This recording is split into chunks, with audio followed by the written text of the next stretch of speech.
That'd be nice. Got to the point I don't know what I'm clicking. my wife laid down the ball. That'll help. Yeah, you got that. I want to grow one that comes down like this. That's how much snow we would have. She said she would do it. Oh, I'm thinking about doing it. Here's look at these. Right? I see. Multiple colors. Mine's colors of pen. Mine's pen. That's good.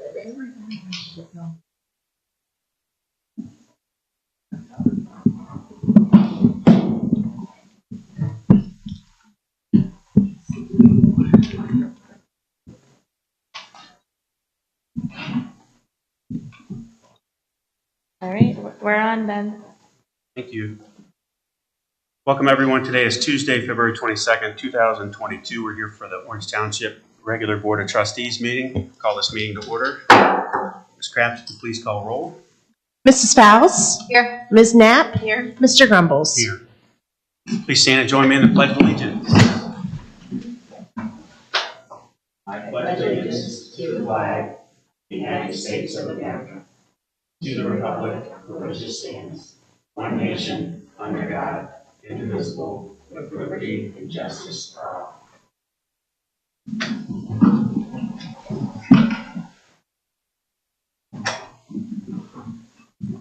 Any public comment today?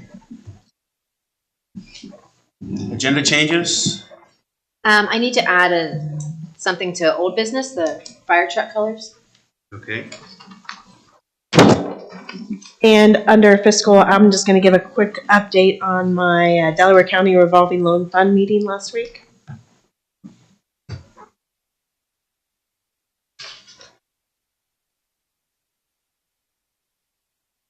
I have a couple too. I'd like to remove obsolete items under administrative report. We're not quite ready for that. And I'd like to add an item to the consent agenda, Bell Canyon purchase order for the road widening at a total of $50,000. We do a purchase order or a blanket? Is that going to be a blanket? It's a blanket. Thank I'm you. sorry. Yep. Yep, no, that's fine. I mean, it's a type of purchase order. I'm learning. And then I'd also like to add under fire report, reinstate sick leave to an individual. In addition to extension. Yes, this is a different employee.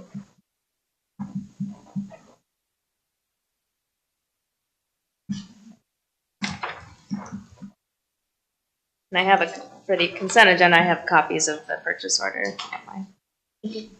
Or the blanket. And that's all I have. Thank you. Any other agenda changes? Any questions with the consent agenda today? You want to take a minute and look over that?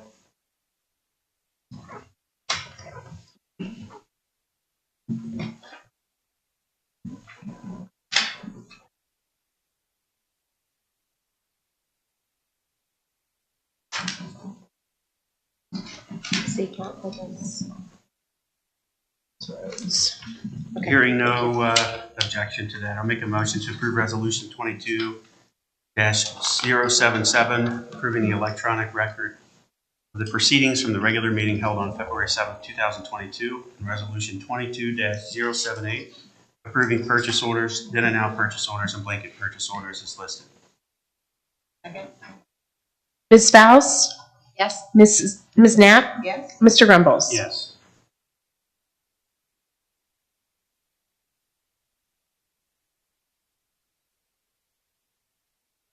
Brings us to the development and zoning report. Yes, I'd like our senior zoning officer, Jeff Beard, to present that today. Thank you. All right, the first item is the zoning meetings report.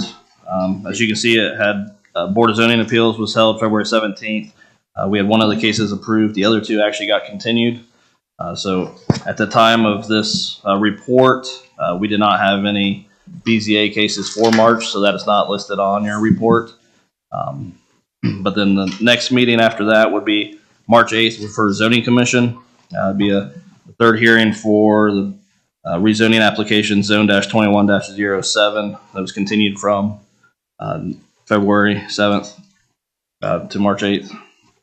And then with the Board of Zoning Appeals, we will have 3 cases that will be heard March 17th. We'll have 1 for a sign height variance, and then we have 2 for rear yard setbacks. That will be held March 17th, and that will be on your next zoning report for your next trustee meeting. Then the next item that we had on the agenda is the 2021 annual zoning report. We did provide copies of this for your backup items. I can just briefly go over some of the snippets of it. For the total permits, we had 729 permits that were entered last year that we dealt with.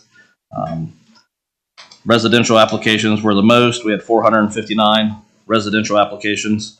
We had 145 sign applications.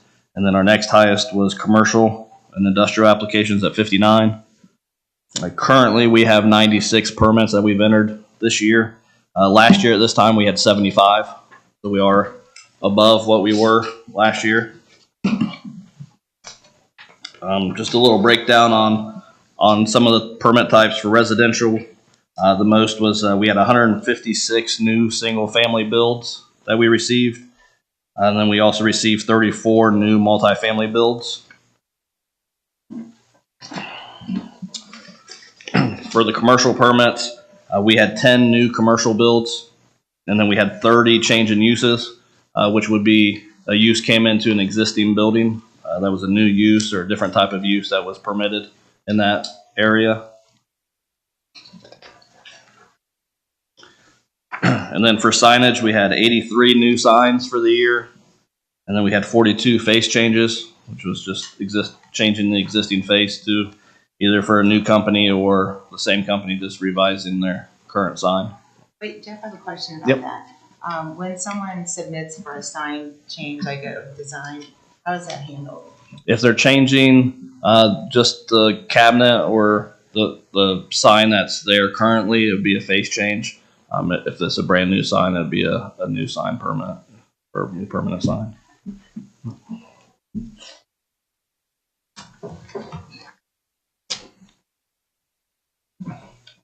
And that's all that I have.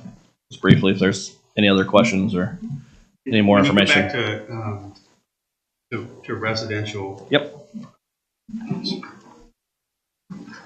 I'm guessing you have the quarterly pie charts is what you were basing. Mm-hmm. New residents, single family. Where are we seeing the applicant? Is that predominantly like Evans Farm or? We've had a few different rezonings. Grand Point at North Orange, which is just north of the pool area, was one. Epcon north there on Gooding is one that we've had a lot. And then Evans Farm as well. We have a couple other developments that we've gotten some permits in. Enclave at Abbey Knoll, and then the Epcon on Lewis Center Road. Okay. I forgot the Abbey Knoll. Call that. Thank you. Any questions? To operations. Good morning, Board. First thing for today's meeting is the annual mileage certificate from Odot. There are roughly 5.8 miles of roadway being added in the official mileage for 2021. About 5 miles of that is just incorporation of new data from Odot. They're using more of an electronic system. It's a location-based response system that really just provided more details to our center lane mileage that we've used in the past and kind of increased our number by 5 miles. And obviously, in the regular list of additional streets, added about 0.8 miles. So that's just a formality to accept that mileage for the end of 2021 going forward for funding and all the details for ODOT and for the county. The second thing on the agenda is a follow-up from the last agenda, which is some details on the Aquatic Center rates for 2022. As we discussed at the last meeting, minimal changes were being proposed. Primarily, we were looking to change the rates for the night swim pass from $2 to $10, then change the daily rate from 6 to 10 and non-residents, or sorry, for twilight from 4 to 6. Those are the only changes that we proposed for this year. And there were some additional items as the board requested to kind of do a comparison across the board for some of the other local communities, as hopefully you've been able to review. So you're not changing the daily pass rate for residents We are proposing changing daily pass for residents, yes, from 6 to 10. And then for the twilight would go from 4 to 6 and the night swim from $2 to $10 for non-residents, correct? 'Cause- only Or residents. non-members. Non-members, yes. I'm sorry if I misspoke. Sorry.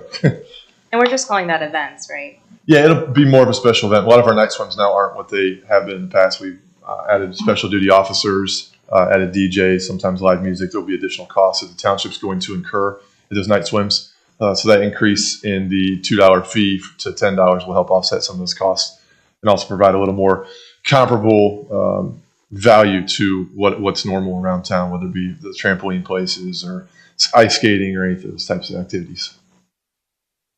I still, as I mentioned at the last meeting, going from 6 to 10, I think is pretty excessive. I think I'd like to do like a comprehensive analysis. I know Lisa, I do have a little bit of information that Lisa gave me, or Ms. Kraft, about the number of passes that were sold, and also last year the revenue and the expenditures.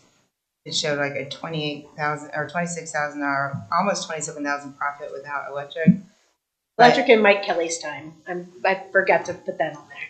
And Oh, keep it's in mind that we water. don't have any, I think in our books from last year, we didn't have the cost of the improvements that we did in 2020 included in that. So there will be just annual maintenance that Correct. we assume we'd have to do this year that we didn't really have to do in 21. Correct. Because it was done in 20. Yeah. Do we have a projection of that, what we're going to need? Down to the dollar, no. We do have 2 pumps that are aging out that are getting replaced. Those will be, my guess, in excess of $10,000 a piece. We also have a slide contract for resurfacing of that. We have roughly $35,000 to $40,000 worth of concrete work going in this spring as well.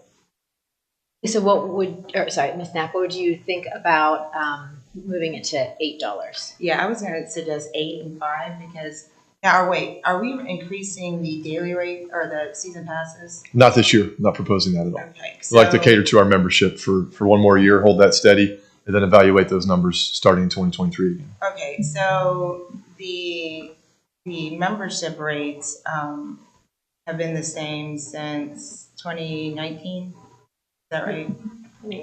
18. 18. So that's 4 years ago. I would suggest maybe bumping each of those up, $5 or $10, and then also bumping daily rate up to maybe 5 and 8, because if we're looking to make more money to help the pool cover costs, I would think that the members would also need to share in that cost, not just the daily passes, and then do a whole reevaluation. But it has been 4 years since we've raised the rates, and that's a really long time.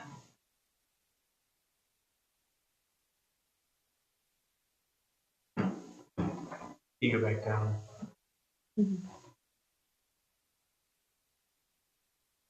What if we did that evening pass at 6?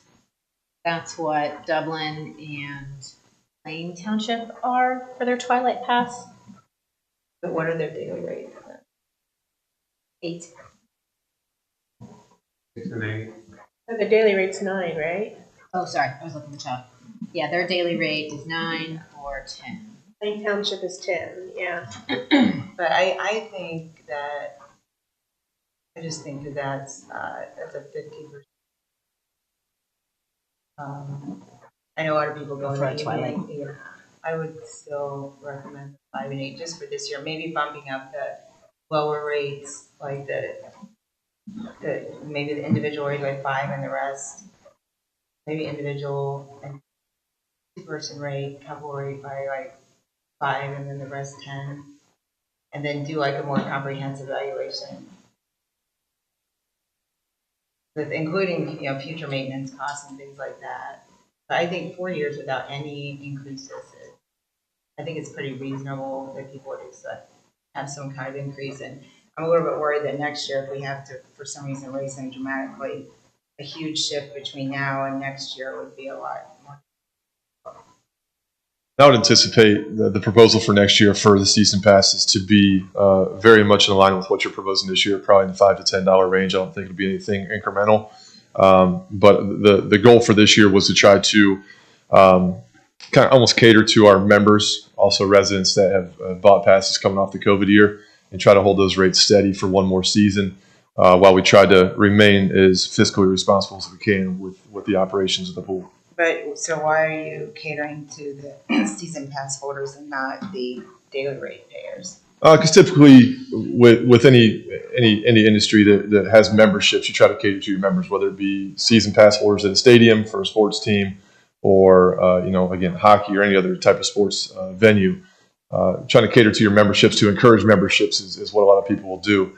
One of the reasons we're trying to follow that too is in the event that we aren't able to sell daily passes anymore, similar to what several of the surrounding cities had to do last year with some of the issues. Since we're not able to sell daily passes, that would actually have an impact as well. So again, trying to cater to our members and cater to that large number of residents that are supporting the pool was kind of one of the thoughts that we had with just leaving the memberships where they are this year and then looking at those for next year. But sports facilities and sports teams are privately owned, and the members here, this is a township, and all of our residents are actually members of the township, so they're all subsidizing and paying for people. So I would not think we would treat one particular group of people any different than the other. Yeah, and keep in mind too, a lot of the daily passes can be purchased for non-residents as well, which is arguably a large number. We don't do a tally of where those people live because it's if the members buy the passes, that's what they buy.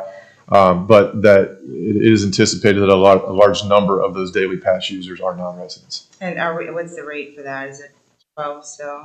No, we do not sell passes to non-residents. The daily rate is just for members that buy passes for non-residents. Oh, and they for have to people that pay walk the up. They pay the non-resident. No, there is no They non-resident come fee. in with, yeah, right. Like what percentage? How many of those? What's the percentage of friends that We come don't in? track it. It's just a suspicion that it's a relatively high number. But because residents can come buy their own daily pass, so if members are buying for their friends, it's just anticipated that they're non-members I'm assuming that happens. or but non-residents. I'm sorry. when I was talking to Ms. Kraft after the last meeting, she said there's a big issue where people are, sometimes the pool gets overcrowded, and the suspicion is that people are not having to prove that they're residents before they come in. So I don't think there's a way, I don't know what the contract says, but I'm assuming it says that they're supposed to check to make sure they're residents before coming in, getting in, but apparently Correct. they aren't checking, or there's no list, or they just take their word for it, or they just give an address in the township. And I was wondering if there's a way to crack down on that. That could cut out a lot. I've heard that from several people. Yeah, it's a great question. A lot of our front desk staff at the pool, contracted through CPM, they're teenagers, and the head of CPM has provided them with a list and provided them with residency lists. They are able to use that. Checking every person that comes in is definitely possible. It's a little tedious, especially at the real busy times, but when there is time to do it, they will cross-reference addresses. But if it's a 14-year-old who doesn't have a driver's license, you just kind of take their word for it when they come in and assume that they are telling you the truth, their address. So there is some ways to filter that, but there's also some ways that make it more difficult as well. Yeah, because if they're not checking it when it's during busy time, then that is a problem that leads to it possibly being more busy because they aren't checking. So. Which again helps us by catering to the membership, because when members check in with their fob this year, we are adding photos to their thing as well. So when they check in, if you swipe your fob, a photo will pop up, and if one of you guys tries to come in and it says you're a 75-year-old male, that may the picture will help filter some of that stuff as well. So we're trying to take some steps to ensure that our members are actually using their cards and people are being honest with us. I'm sure anybody who tries really hard can try to find their way through it, but we are trying to take measures to try to prevent some of the card sharing and all that stuff too. I don't think they're checking it all from what I've heard. Do you have numbers on the daily passes we sold for members? Last year? Yeah. It was in the 13 or 14,000 range for the whole summer. Now again, there's quite a good number of those that probably came through on the night swim as well, and I could probably break that down further. Okay. If that was needed. I think a lot of those are probably, I get the suspicion that since they apparently weren't checking, last year was like chaos too, just with COVID and everything, so I'll cut some slack, but I feel like we could cut down if we made it a firm policy that at a minimum, they know that you're going to check. It will if we get in the habit of always checking to make sure the residents, at least checking the list, then Yeah, which fewer they- people will just say, hey, you can go ahead and go on, and they won't check, Yeah, there was a bigger issue at the start of the summer last year than when a list was provided for the front desk workers. Again, they're teenagers, so there's not adults up there overseeing everything. Teenagers did, once they were trained and prepped a little better, it went a lot smoother than it did at the start of the season. But yeah, I think start of the season, it was there was a lot of chaos with the COVID orders being pulled a week before we opened, and everything that had been planned had to get shuffled at the last second. So again, we're working on measures to try to make sure that people aren't sharing their passes and sharing their fobs, and non-residents coming in. There's a lot of education from last summer's pool Yeah, and I want it season. to be friendly. I don't want it to be, confrontational, but I want it to be friendly, but just maybe, I think that would cut down on it. Yeah, somewhat. and from talking with our pool users too, they say with pretty good confidence that the majority of our daily passes are kids in that probably 12 to 15 range. Can you send me the Excel version of the table up here? I have the print version. Okay. Yep. I just wanted to have it electronically. And then What do you guys think about increasing? our passes are a little bit low across the board. Yeah. And our pool is older and it's small compared to some, but I hate to just tag $10 on without doing a more comprehensive analysis, but it would seem to be reasonable. Like if I look at the reason I want it electronically is just looking at the rate hike. Like if you look at Dublin, they go from 160 to 220, which is a big jump. And then looks like they add 30 and then 40 and then 50, or you know what I mean, or keep it the same type thing. It doesn't look like there's rhyme or reason really. I'd just be interested in looking at the proportions and kind of like the percentages. But I do think we have to start thinking about consistency there with other communities. And I think our pool is pretty highly regarded compared to most areas. I think some of the areas that offer indoor, Westerville's got multiple facilities with the community, the rec center and the outdoor pool. We should also base it on what we really need funding. Yeah, I'd just be interested in looking at that further. I'm fine with the day pass proposal at 6 and 8. I think that's fair, and we'd have to probably dust off the agreement with our vendor too if we want to start implementing different upfront procedures. I would imagine. It's not Within reason, contract. what we're proposing is still in bounds, so I think we're okay. But yeah, the more we add to their plate, it would definitely require a review. I think it's in the contract. Just to check that, correct? It is, yes. Okay. Verify the address. Yeah. I guess I'm referring to when I met with the pool vendor previously, I think we start getting into electronic searches and things like that. It's going to push it into having to upstaff if we want people getting through, and you know what I mean by that. I do. Not so much the process as if we push them into a staffing situation, we'll have to accommodate that. But And I think some of the software advances that the township made over the last couple of years has really been beneficial. So I think that's been great. And again, using the tools that we have with that software, I think will allow us to get better with the check-in process, with the sharing of passes and some of the tracking that we're able to do. So I think we're going in the right direction, and I definitely agree that the season passes are heading up somewhere in the near future. The timing on that is obviously up for discussion, but it's obvious that we're heading there. I would have to say with the 8 and the 6, we get very crowded during the day, and I still think $5 for after 5, because I think it encourages more people to come after 5. For $8, you can spend the whole day there, but you only get 3 hours in the evening. I wish there was more of an incentive for some people to go at night. That was always an incentive for me, that it was less expensive. Are we going to change the membership center?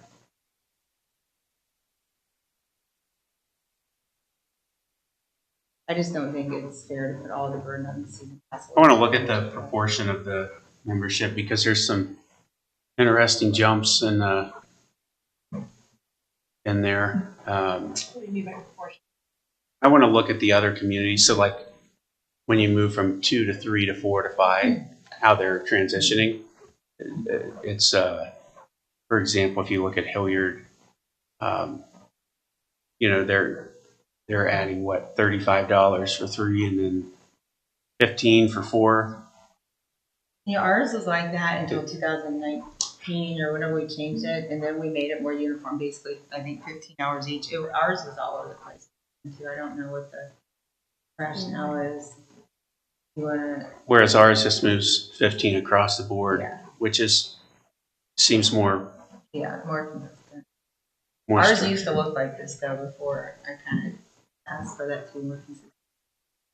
So Alice, when do we need to adopt the pool fees? Season passes are scheduled to go on sale next week. So What's the the- season passes I'd like to get wrapped up today if possible, if we're not going to make any changes. What's that's easy. so we're proposing a move from, what is it? For just daily passes. Yep, So- from what to what again? I was proposing from 6 to 10. Ms. Knapp would like to go to 8. And then We're at 4 and 6 now, right? Yeah, and I think I think the question is, do we want to go for the twilight rate? We're at 4. Do we want to go between us 5 or 6? That's I like 5 because it encourages people to come at night, and I think that's a 50% increase from 4 to 6. It seems kind of high. So 5 and We 8. are jumping that night swim for our non-members pretty drastically. correct. So Yes. The night swim's gonna stay at $10 then, right? That's my proposal, yes. I mean, I guess it's okay because it's not members, but it seems a little bit high, but I don't. DJ and their security and all that. Yeah, Crossing I jump is don't really. 25. I'm fine with that being the 2. Yeah, I'm not too. I don't object to that as much. 5 and 8. I'm fine with that's that. fine. Now, would we bump up the season pass? That's what I I'm. say We could do 5 for the individuals and 10 for the rest. I don't know. I was gonna say leave the season passes for this year and give us a full year with all the numbers and we can collect all the data. What are our operating costs, our maintenance costs, all that kind of stuff, and then reevaluate next year. If By you that wanna- point, it'll be 5 years without any limit. I think we're gonna need a little bit extra money for the main. I don't think anyone will object to 5 on the individual, maybe 10 on. Yeah, so I count on maybe anything. It's still competitive. And then we could reevaluate, but I think we do want a little bit more, one more cash maybe to start for next year. And then if we have to end up bumping it. So those first 3, the youth, adult, and senior, bump those each by $5, and then bump the rest of the family, multifamily ones. I don't agree with changing the senior rate at all. What's that now? 70. Oh, yeah, that's fine. So maybe the youth and the adult. I'm okay leaving the youth and senior rates alone. If we're gonna make any changes, I would just move the adult and family. Yeah, because that is pretty. So adult I would increase move the adult and family $5, maybe something like that across the board. So adults 100, family of 2 is 160, family of 3 is 175. Is everybody up by 5? I would do the adult by 5 and each family by 10, because that's a lot of people coming. The family of 2 is 165. And board, I'll add to just this discussion point that with our family memberships, those are obviously a lot of groups that are the more desirable ones to see at the pool. They're easy to work with. They usually provide adults. They are provide supervision as well, especially when you're dealing with the workforce now at the pool that is one adult and a bunch of teenagers usually running. I mean, if we have a 19 or 20-year-old as a manager, that's usually our oldest person at the pool that day. So I do see a benefit with family passes and encouraging families to sign up for a pool pass. Going back to the daily rate discussion, those again are a high percentage of just parents dropping kids off and letting them be babysat for the day by other teenagers, which is the largest group that we have an issue with at the pool. So just as discussed, just I guess something else to keep in the back of your head as far as trying to encourage memberships as opposed to daily passes as well. Yeah, and I just ran some quick numbers on increasing those passes by $5 based on sales last year. We're only generating about $5,000. Yeah, On But by those, 10, we were talking, what about 10 for other families? 10,000. We sold 1,000. And then, and what about? If you staples it, yeah. Yeah, right, but what about the individual membership? Or the individual season pass, or the daily passes? the daily passes. Daily passes would be much more significant. I mean, I think we calculated it at like 45 or 50,000. Correct. Yes. And that's the difference of obviously this $4 per daily pass was the proposed difference. That's one of the reasons for it was to try to justify next year when I come back and ask for tables and chairs and some of the things that are starting to break that we'll actually have hopefully another good summer with Mother Nature cooperates and the ability to offset some of those costs a little bit. Yeah, we'll hopefully cut out on the non-residents. I feel like the residents in general are more civilized. If you're over Careful. 18, yes, but if they're under 18, Mrs. Craft and I saw that firsthand this summer. They were not. Yeah. In the Awesome. middle of the day, they were not on their best behavior. Correct. Well, not all of them. Well, right. Not all of them. Yeah, Some of them, it's a yes. small percentage. Yeah. So let's just call it what it is. So the daily pass folks are predominantly non-residents, right? We don't track all that data, but the non-residents that would come into the pool would have to be purchased by a member, and yeah, we can try to track that this year. I'll see if there's a way to do that, but that's the way the non-residents would get in. Yes. Yeah, so there's no non-residents really let in unless. Right. That's what I'm saying. Which is it happens. Most of the people with the that are residents are buying the pass, and then they're going to buy daily passes for their friends, etc. But then you got a lot of people like that just want to come in 3 or 4 times a year with their family, don't want to buy a whole pass. We did like $6 and $9, something like that. For what? 6 for the twilight and 9 for a daily pass. So it's 4. That way it's 50% across the board. So are we going to increase the memberships also for 50%? No, it's a different issue. I think we don't have numbers to prove what he's saying right now. I know a lot of people that go there for daily pass rates several times, and I don't think we should discriminate against members of families. Say you're discriminating between families and people that just want to come in. Yeah, I don't feel like it is discriminatory as much as it is just being consistent with surrounding areas. But being consistent with surrounding areas is we're supposed to look at whether we're paying the bills and making the pool financially independent. And then unless we have numbers to justify that, which I don't think we do. We showed a profit last year, like I said, of $27,000. I don't know how we could justify punishing. Remember, we don't have that maintenance cost that we spent in 2020. Yeah, but we don't have that. The point is, we don't have that. We can say that was so many dollars, but we really need a projection that shows how much money we're going to need, how much we're going to be short. We can't just say, well, we're going to burden all the daily pass holders. And I think it will get cut down if they're better at checking membership. Maybe we could have some secret shoppers go stop by and test front desk. Now, would you like to do that? Okay, so what if we go back to the $8 for the daily of the non-member, and then I think we need to decide if we are good with 5 or 6 for the twilight. Is the unruliness is actually mostly more during the day? Is that correct? Than at night? It seems like it's a lot quieter at night. Not last year. Last year was pretty busy at night. We used to go quite a bit. But what about the year before that? We were closed. Well, 2 years before that. 2 years before that, it wasn't. I don't remember being See, I too feel like bad. last year was kind of an anomaly. I think it was people were so excited it was open again. They just came and it was with the rules changing and stuff. But I think we should encourage people to come at night though. And paying 6 versus 8 is not much of a discount. Or we can wait for a more comprehensive valuation. But I hate to be arbitrary on the numbers. I think the comparison charts do help you not be arbitrary, I guess. I think it's good to look at the surrounding communities and Well, it is, but each of them has different amenities or the pool is newer, or, you know, how much of their tax dollars are going to pay for it, and what are their costs, and do you get them, you know, admission to 2 different pools, or, I mean, there's a lot of different variables there that's kind of hard to tell. I think the lowest rate outside of Westerville is $8.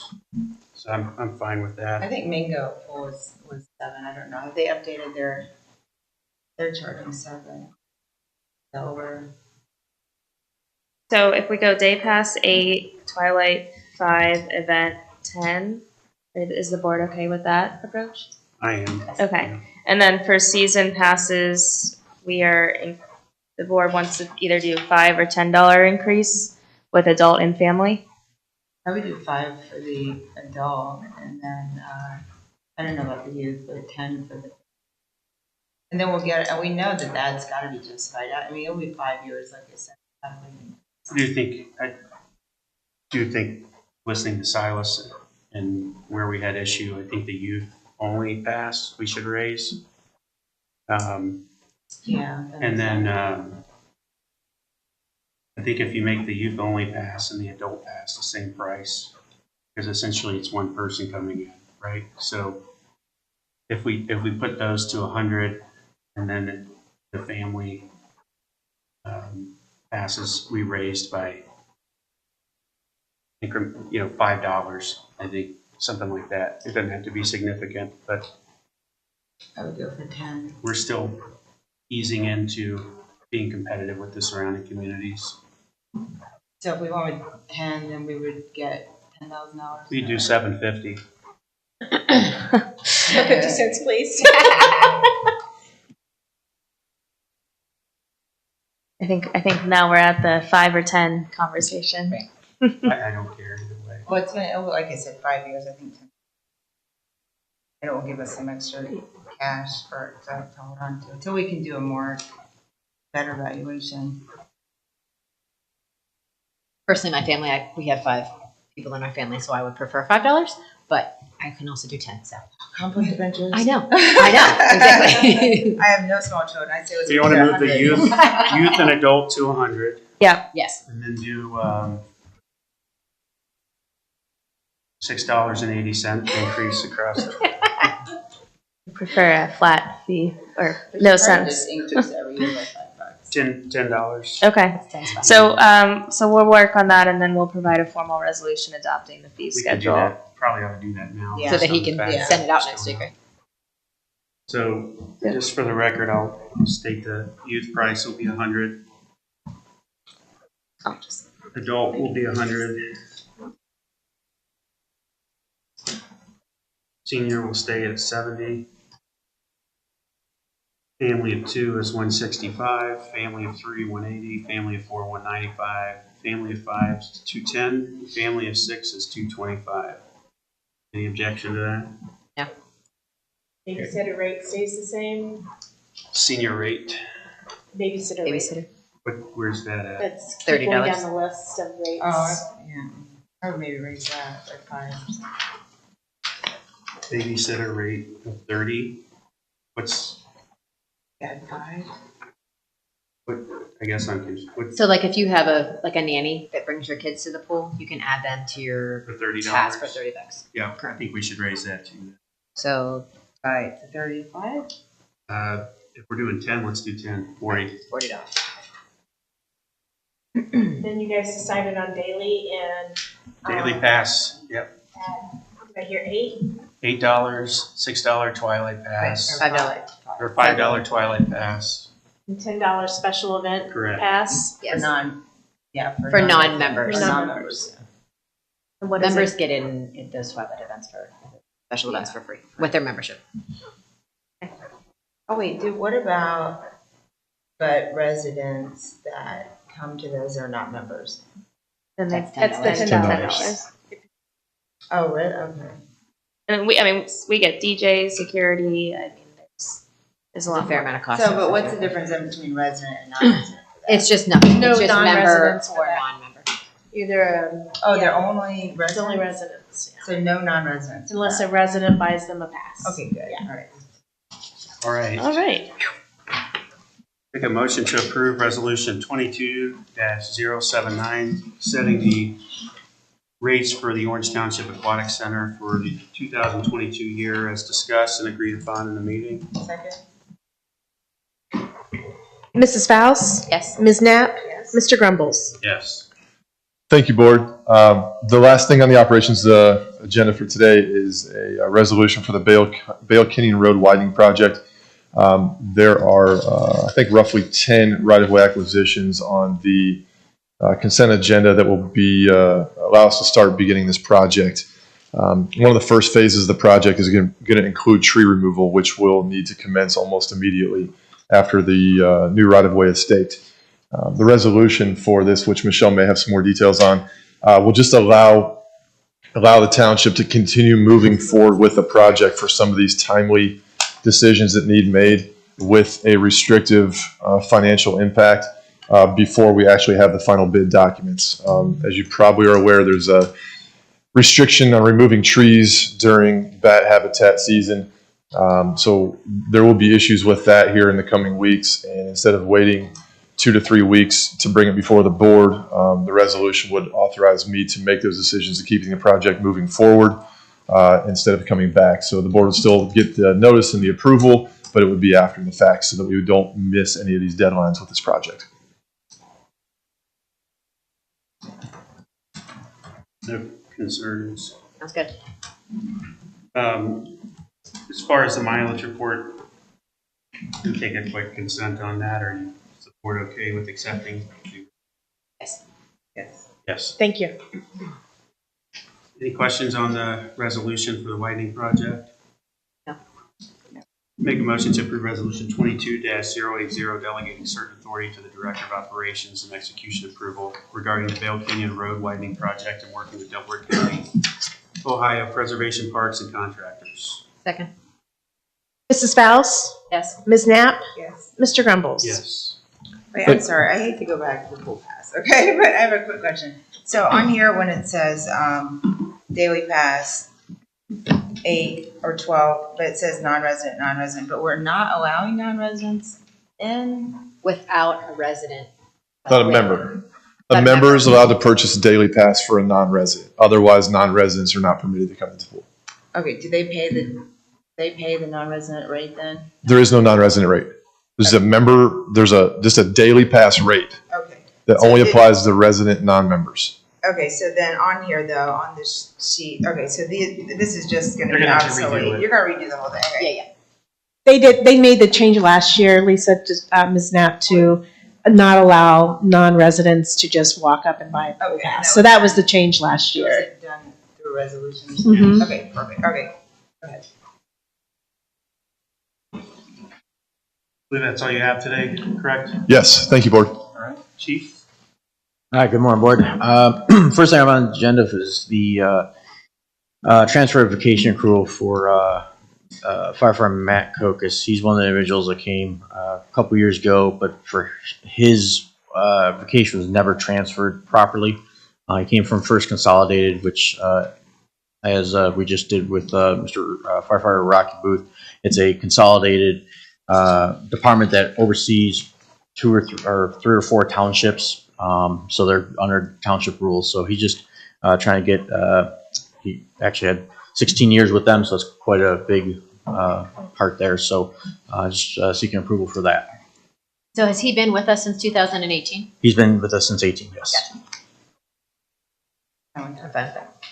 Motion to approve resolution 22-081, recognizing prior full-time Ohio Township service of Matthew Kokas for the purpose of vacation accrual calculation. Second. Mrs. Faust? Yes. Ms. Knapp? Yes. Mr. Grumbles? Yes. All right, thank you, board. Next on the agenda is to accept the resignation of part-time firefighter David McCoy. Go to the full-time department. Pardon? No, he's no longer with the department. I'm sorry, what did you say? He's no longer with the department. He resigned from the department. Is he the one that couldn't work certain shifts? Yeah, he had some things going on. Yes. Make a motion to approve resolution 22-082, accept the resignation of part-time firefighter David McCoy. Mrs. Fowles? Yes. Ms. Knapp? Mr. Rumbles? Yes. All right, next on the agenda is extension of injury leave. So firefighter Jeffrey Mitchell, he's been out for a while on injury leave. In fact, I have not even met him yet since I've been here. There's some talk with Sedgwick as far as possible return to light duty. However, we're trying to confirm the light duty was needing 20-minute breaks, which with our job is, a break. Does that mean in a recliner with feet up, or is that just so trying to figure that out? But his injury leave needed to be extended. I think it's 6-month increments, correct? 6-month increments. So he is already in 6 months that we didn't approve, so we need to get that approved until April. That'll take us to the next section to figure out if he's going to need more. Any questions? No. Make a motion to approve resolution 22-083, extension of injury leave. Second. Mrs. Fowles? Yes. Ms. Knapp? Yes. Mr. Rumbles? Yes. And then we had another item to reinstate sick leave, and I can pass this resolution over. And actually, Mike, if you can touch on that agenda item.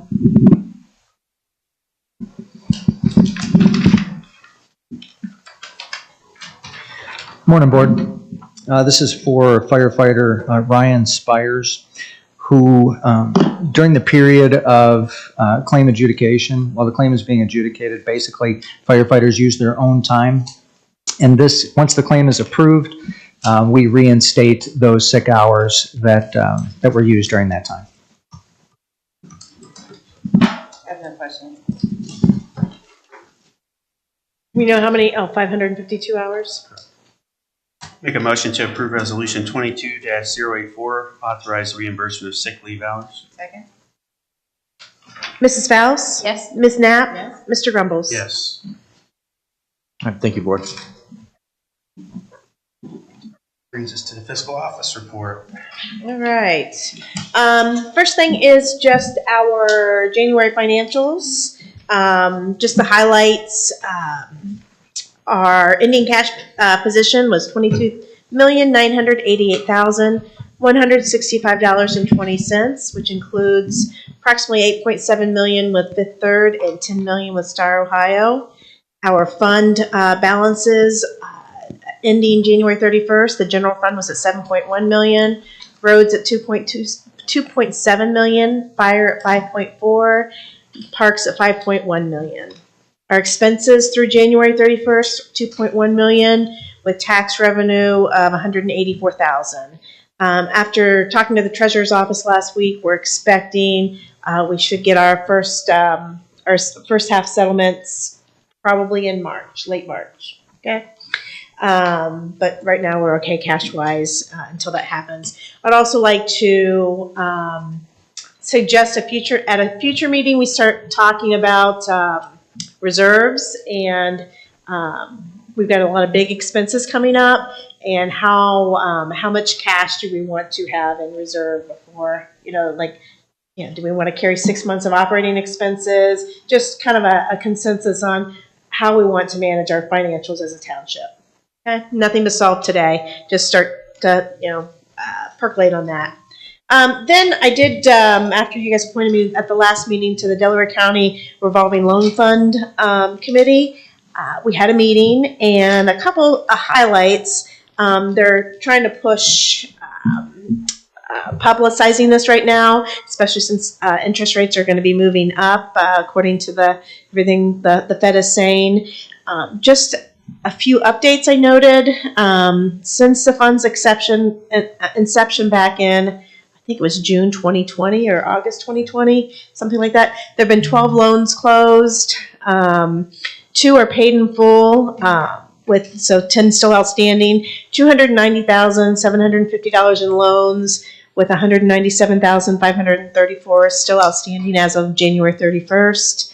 0 delinquencies, and approximately $3 million available still for loans. So just a little update on that. We're going to Jess reached out to the treasurer's office marketing person to get some language to post on our social media as well as our website regarding this fund. Okay? That's all I got. And that, just Yeah. to be clear on the fund, memory serves, we basically gave money, capital to the fund with no expectation of getting it back, correct? No, I think if you read the contract, there is after they've extended the life of the loan now from 5 years, I think, to 8. But after that 8 years, then we would be paid back. Reimbursed. Right. Okay. And originally we used general fund money, but then with the receipt of the CARES or COVID funds, we reimbursed the general fund. I think what I'm remembering is the risk. Yeah, The default. right now there's been 0 defaults, so that's good. Thank you for the update. Any questions? Make a motion to approve resolution 22-085, authorizing the election of the standard. Oh, I'm sorry. We're not there yet. Trustee Grumbles, that's under my report. Sorry. I know we're all excited to use ARP funds though. Fund, and you mentioned the fund. I'm ready to go. All right. Well, I'll be quick then. So the first 2 items under the administrative report is in regards to the American Rescue Plan Act, and recent legislation passed that we are now able to use those funds for general services. So the first resolution is to authorize that election to use them, and then the second one, the reason why we continued the Bell Canyon right-of-way acquisitions at the last meeting is we wanted to use the ARP funds for that. So that's the second resolution there. Does this change the concern with the financials at all, Ms. Graff, that you were? Does it change what about the financials? I'm As sorry. far as, when we look at our expenses against revenue, I assume that's just general expenses, not There's been no ARP expenses in that number yet, if that's what you're asking. right. But Yeah. but as far as the fund balances and the expenses and our tax revenue, Mm-hmm. that's general tax revenue, Mhm. correct?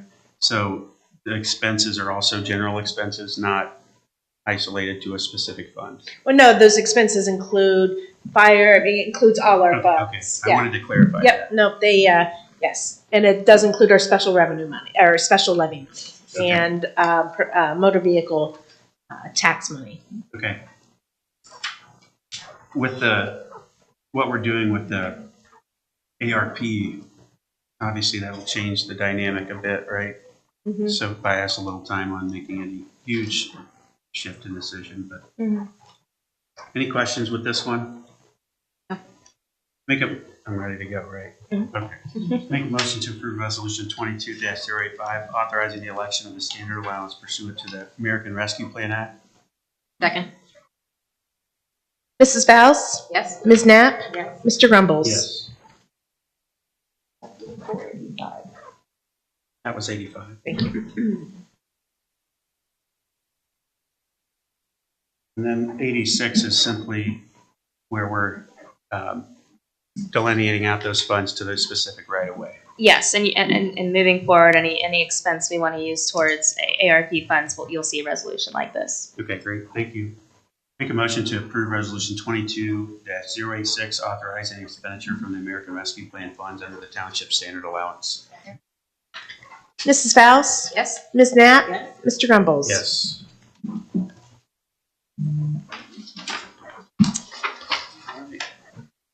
The next item I have under the administrative report is a discussion on trademarking our logos.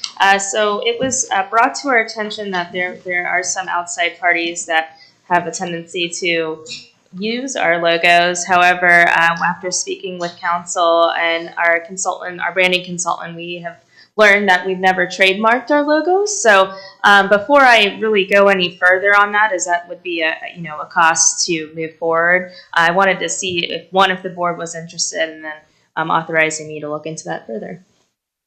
I think that's a good idea. I spoke to a colleague at the school district and asked who they used, and she gave me a name, but I don't have his contact information yet. She said there's a difference between a trademark and a service mark. A service mark is less expensive, and that's what the school district uses. So just that's conversations we can have, but I should have that name for you and contact information, at least to start looking for somebody here soon.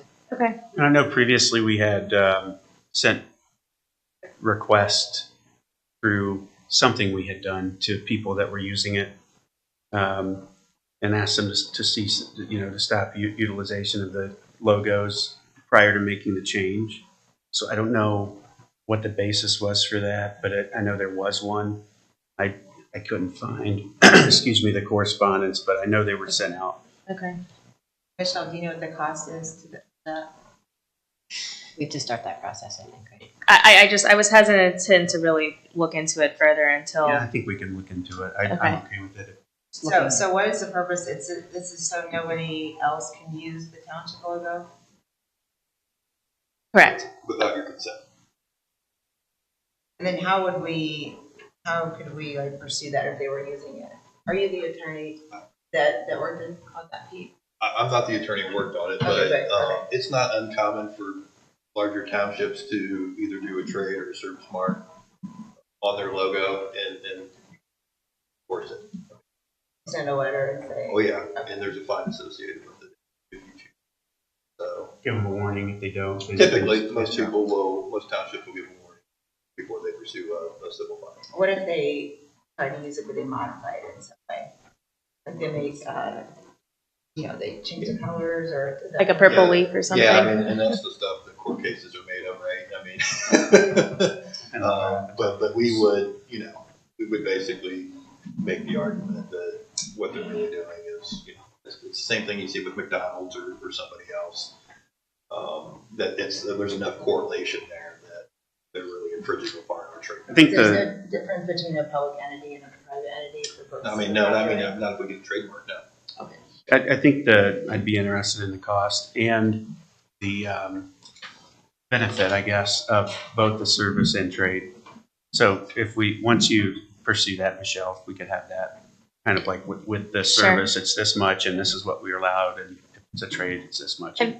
Yeah, I would like to know too, because I don't know. I don't know if it's become like a huge problem, but if the cost is nominal, yeah. Pete, correct me if I'm wrong, but we would need special counsel for this to move forward with the trademarking. You could, or your, who you hire. The branding consultant. The consultants could take care of that. Okay, so I can speak with the consultant first to Yeah. see what the cost is, and then. They might be able, I thought they could. I think they may offer that service. Yeah, I thought when we Okay. were doing, And then when we went through that, they You actually have offered that a copy. service. I have another. Yeah, there's Okay. Yeah, check on that, what is that?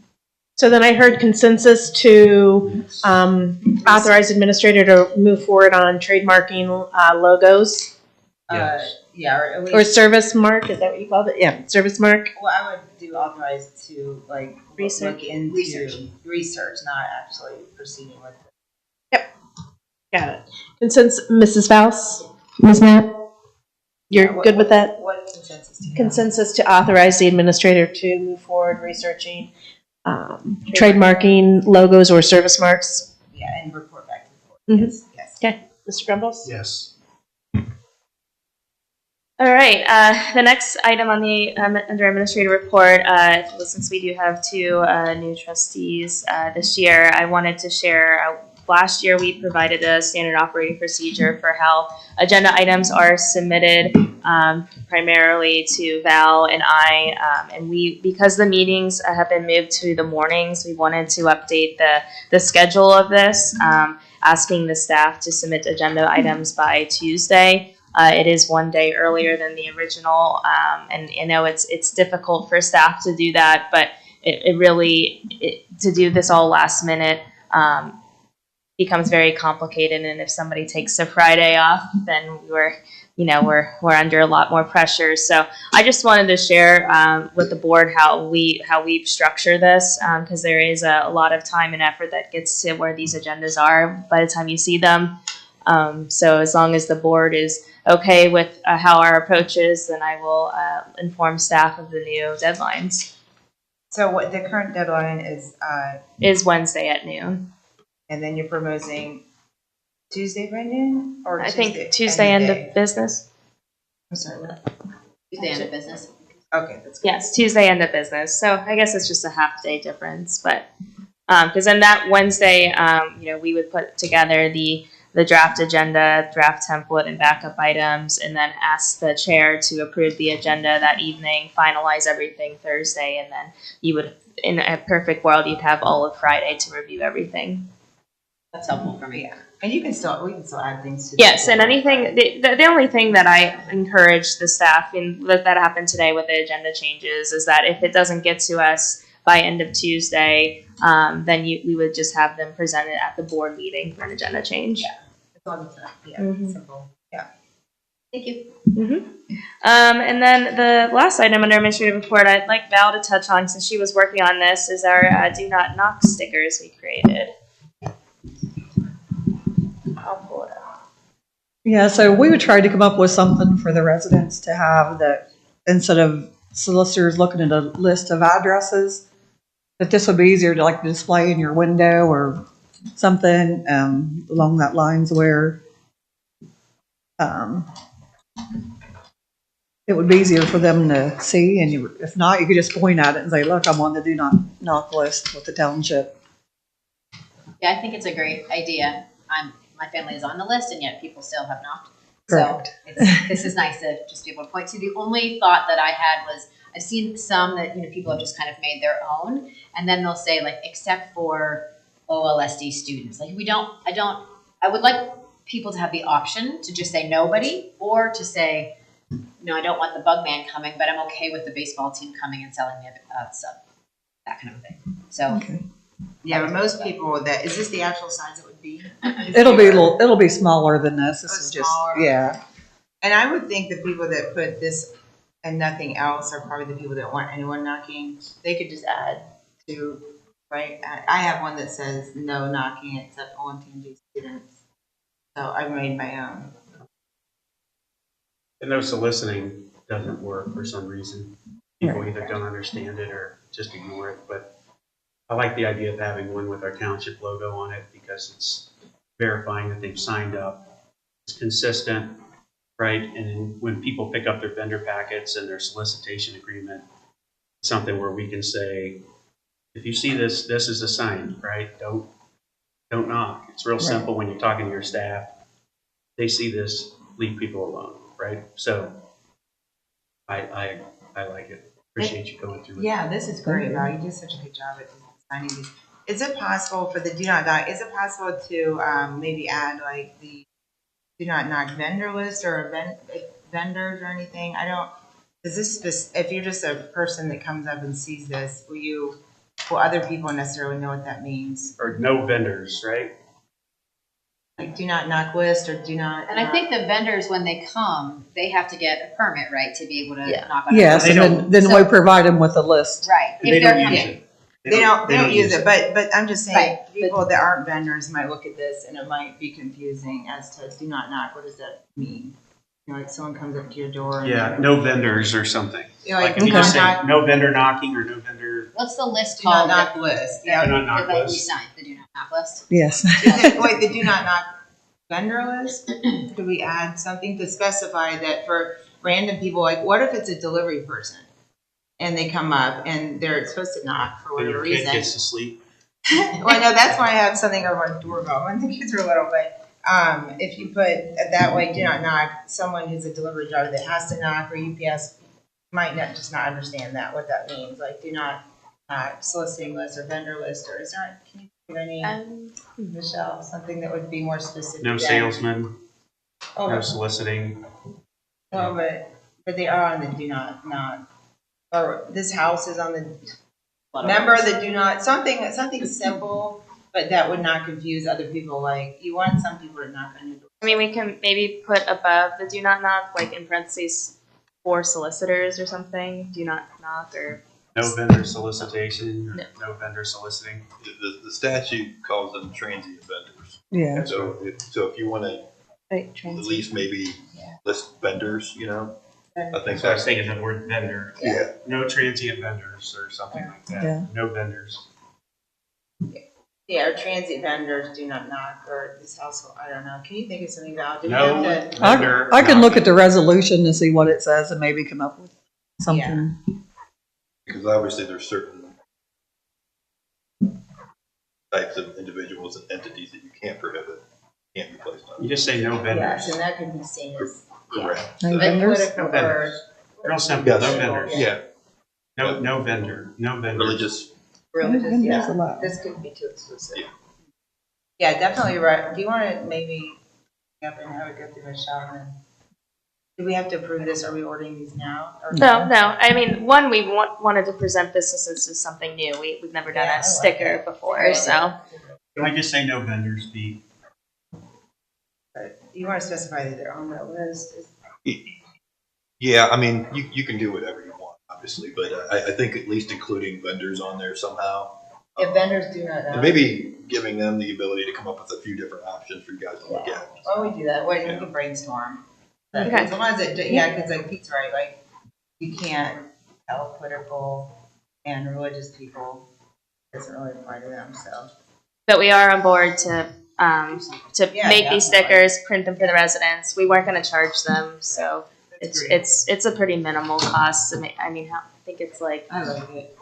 And it looks official. Yeah, it's a great idea. to get 2,000 of them, it's, Yeah, that's 1200. great. People love those. okay. Thanks, Val. Thank you. All right. That's all I have under administrative report. And I think there's one old business item. Fire truck, Yes. did we have an overwhelming response and Yes, we posted it on our Facebook page, and overall, it was very positive input to move forward with orange trucks. are we okay with the amount of black that Chief has shown us? Because I did understand once I saw the comments, they didn't want us to look at the Bengals truck if they didn't want the Bengals. Sorry for those of you who do. Plus they lost, Yeah, I mean, we didn't get into the details of it. I guess what we came out is whether or not the community, Right, like the orange. based on the Facebook page, would be interested in the Is orange. there a way to reduce the black, or is that not available? Because it looks like a lot of the black is the windows. So, in the end, just like if you look at the truck right now, which is red, Everywhere, and right. it's black, it's red and black. It kind of reduces the amount of red, so you have black up top and then you have black stripe towards the bottom. It's kind of to make it not as red. So it'd be the same thing with an orange. It'd be to make it where there's some black up towards the top and then also on the bottom somewhere to kind of, I want to say make a design, but make it less orange, try to make it a little more, I guess, calm on the eyes. I don't know how to, So it's the same percentage of orange that your current trucks is the same percentage of red. Well, we'd have to look at, because of course we'll have to go through the companies like Sutphen and Pencare, and that's doing our trucks right now, and ask to come up with different designs to see what percentage would look better, and But we so- can make those decisions. So, and that's kind of what happened with the red truck in the past. They took it and they, had design, because they have that ability to do the artistry on it and look at it and say, okay, this is what it would look like if you did this much, and that's what they did. And also with the type of color, the type of red they used, the type of, black, and that's how they came with, yep, this looks good. So Is black the only alternate color available? Is this how it works? It's not gray, or is there any gray or any other? I mean, there's any color in the rainbow you can think of. Honestly, you can do it. Just you get to a point where it's like, no matter what you do, different colors. It's going to be a college team. It's going to look like a college team. It's going to look. It gets very. Someone's going to say, oh, you do blue and orange, and it looks like, a certain, who's there? Blue and orange. Gator. Yeah, Florida Orange is Gator. like Yeah. an orange and a dark gray. So- Maybe it's the black. I don't know. Is there any dark gray available? So Worthington, I think if I'm not mistaken, Worthington has gray and red. So maybe a gray. I don't know. Maybe gray would be less of a contrast, unless it would just look not very attractive. so I did. There were some other. They're white and orange. There was I think there was one gray and orange, and it was kind of. I think the black looked a little better. I guess- just how What about the pops. white? Is the white We still kind of look into, maybe could you give us a few different options, you don't like the white? Yeah, it wasn't, I don't think the white was as, favored when you looked at it, just because, I don't know, I guess just how it looked. It's like a service truck and not a fire truck. Yeah, I think with the black, because it gives you other options too, because you could actually, what you call black out the truck, instead of all the chrome, have everything black, and it kind of looks a little tougher that way, and it's kind of neat looking, but, so it gives you other options too, to go that route, but. I'm fine with the orange. Does the current one have, chrome on it, the one that was suggested? Yeah, well, the one that was suggested was just a kind of get an idea what the colors would look like. It wasn't any, that was not, that's West Virginia, that's South Charleston, I think it is, Virginia. Like the Like orange, Yeah. I guess, I do agree, maybe a little bit less black, but it might not look. But maybe when you get a chance. And it also depends on the apparatus too, like the quint that we're gonna have, the ladder is aluminum, so that's gonna be gray. So you'd have the black where the, along the ladder box, that would be the only place. So it depends on the apparatus too, how much black/orange there will be, or any color, so. I did see that people seem to like the orange, right? The orange seemed to be popular. Maybe it's just a question of how much orange we can. Yeah, I guess adding this to the agenda today is just like I would like the board to seek consensus on moving forward with the color of orange for all new equipment or vehicles. Yeah. We'll look at the design later.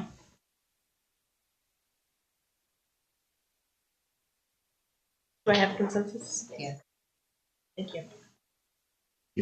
All right, Any other issues? that's all I have for the regular agenda. We're going to move into executive session now.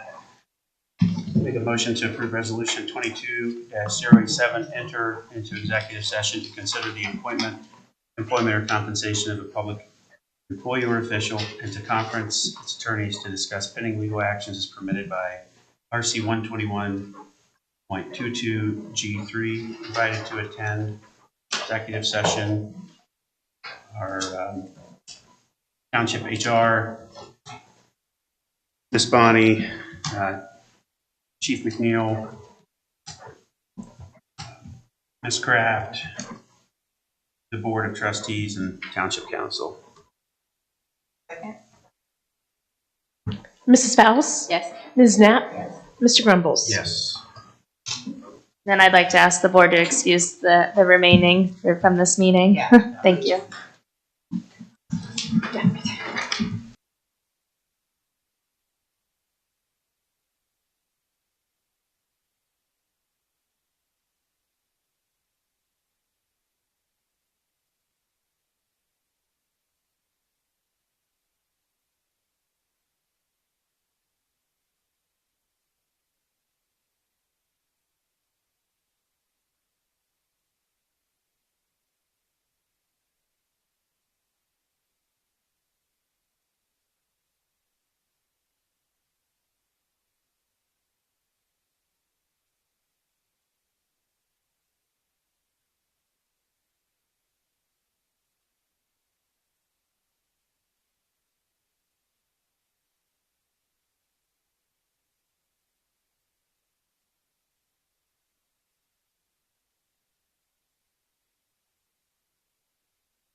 This